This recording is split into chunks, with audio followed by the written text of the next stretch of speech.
इस पूरी दुनिया में भारत एक अजीब और अलबेला ऐसा देश है जहां पर आक्रमणकारियों ने, जिन्होंने देश को, देश की संस्कृति को, इतिहास को, पूजा पद्धति को, जीवन पद्धति को नुकसान पहुंचाया, उनकी मज़ारें, उनके स्थल हैं वो पूजे जाते हैं।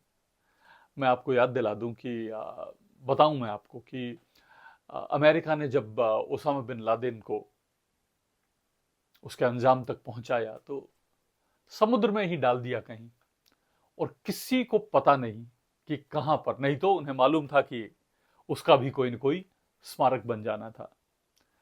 जर्मनी में, जो उस समय की जर्मनी का हीरो था एडोल्फ हिटलर, उसका भी किसी को नहीं पता। यहां तक कि उनके पिताजी का भी जो टॉम स्टोन था, उसका भी पत्थर था, उसको भी हटा दिया गया। वहां कोई नहीं जाता, उनको उनको कोई प्रेज नहीं करता है, कोई उन्हें सम्मान से याद नहीं करता है। प्रशंसक समर्थक हो सकते हैं, हो बहुत सारी विचारधाराएं होती है जिनको लोग पसंद करते हैं, पर वो नहीं मिलेगा। सिर्फ भारत है जहां पर ऐसा हो रहा है। और अभी हमने छावा में देखा लोगों किस तरीके से आंसू निकल गए, चीखें निकल गई, और जिसमें उस फिल्म में बहुत एक छोटा सा हिस्सा दिखाया गया है जिस तरह के अत्याचारों से, जिस तरीके की यातनाओं से संभाजी महाराज को गुजरना पड़ा था, उसका बहुत थोड़ा सा हिस्सा बताया है।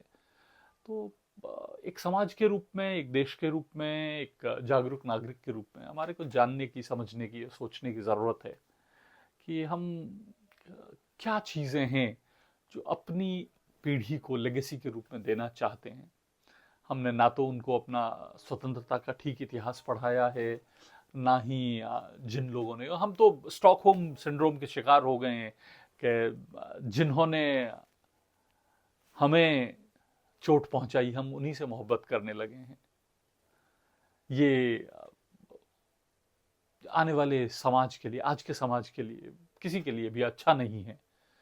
जब तक किसी भी देश को, किसी भी समाज को, किसी भी रेस को अपनी ताकत का और अपने अपने सच्चे इतिहास का जब तक ज्ञान नहीं हो, तब तक वो कभी भी आगे नहीं बढ़ सकता, ऊंचा नहीं उठ सकता, और सबसे ऊपर वो कभी भी स्वाभिमान से नहीं जी सकता। और दुनिया में सबसे महत्वपूर्ण है स्वाभिमान से जीना।